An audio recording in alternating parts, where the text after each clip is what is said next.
सूर्यवंश में जैसे इक्ष्वाकु, अजमीर जी आदि राजा प्रसिद्ध हुए हैं, उसी प्रकार महाराज रघु भी बड़े प्रसिद्ध पराक्रमी, धर्मात्मा, भगवत भक्त और पवित्र जीवन में हो गए हैं। उन्हीं के नाम से रघुवंश प्रसिद्ध हुआ। इसलिए सच्चिदानंद घन परमात्मा भगवान श्री रामचंद्र जी के रघुवर, राघव, रघुपति, रघुवंश विभूषण, रघुनाथ आदि नाम से प्रसिद्ध हुए। ये बड़े धर्मात्मा थे। इन्होंने अपने पराक्रम से समस्त पृथ्वी को अपने अधीन कर लिया था।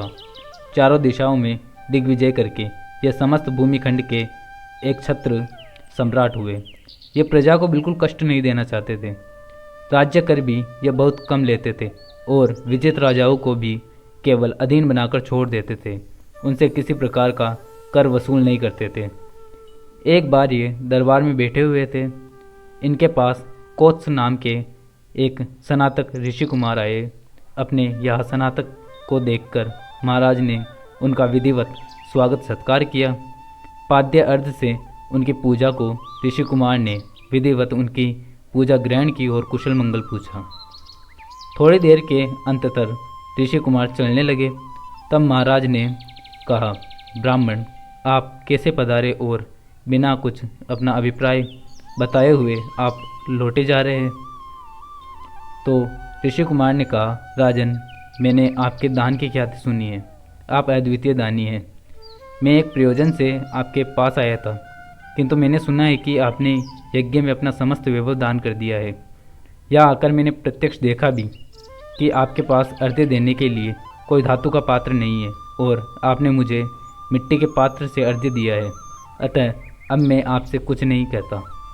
राजा ने कहा, नहीं ब्राह्मण, आप मुझे अपना अभिप्राय बतलाइए। मैं यथासाध्य उसे पूरा करने की चेष्टा करूँगा। स्नातक ने कहा, राजन, मैंने अपने गुरु के यहाँ रहकर सांगोपांग वेदों का अध्ययन किया। अध्ययन के अंततर मैंने गुरुजी से गुरु दक्षिणा के लिए प्रार्थना की। उन्होंने कहा, हम तुम्हारी सेवा से संतुष्ट हैं, मुझे और कुछ भी दक्षिणा नहीं चाहिए।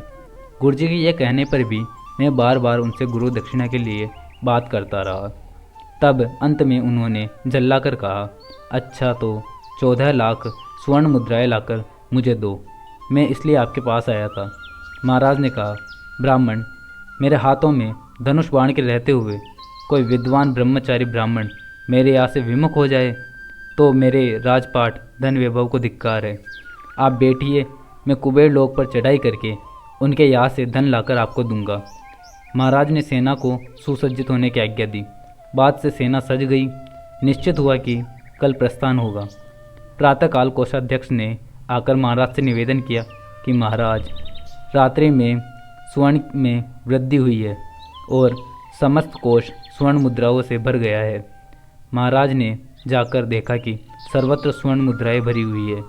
जहाँ जितनी स्वर्ण मुद्राएं थी उनको सबको महाराज ने कैंटों पर लदवाकर ऋषि कुमार के साथ भेजना चाहा। ऋषि कुमार ने देखा यह मुद्राएं तो नियत संख्या से बहुत अधिक है। तब उन्होंने राजा से कहा, महाराज, मुझे तो केवल 14 लाख ही चाहिए। इतने मुद्राओं का मैं क्या करूँगा? मुझे तो केवल काम भर के लिए चाहिए। इस त्याग को धन्य है। महाराज ने कहा, ब्राह्मण, ये सब आपके ही निमित्त आई है। आप ही इन सब के अधिकारी है। आपको ये सब स्वर्ण मुद्राएं लेनी ही होगी। आपके निमित्त आए हुए द्रव्य को भला मैं कैसे रख सकता हूँ? ऋषि कुमार ने बहुत मना किया, किंतु महाराज मानते ही नहीं। अंत में ऋषि को जितनी आवश्यकता थी वे उतना ही द्रव्य लेकर अपने गुरु के यहाँ चले गए। शेष जो धन बचा वह सब ब्राह्मणों में लुटा दिया। ऐसा दाता पृथ्वी पर कौन होगा जो इस प्रकार याचकों के मनोरथ पूर्ण करे? अंत में महाराज अपने पुत्र अज को राज्य देकर तपस्या करने वन में चले गए। अज के पुत्र महाराज दशरथ हुए, जिन्हें साक्षात परब्रह्म परमात्मा श्री रामचंद्र के पिता होने का सौभाग्य प्राप्त हुआ। सियावर रामचंद्र की जय।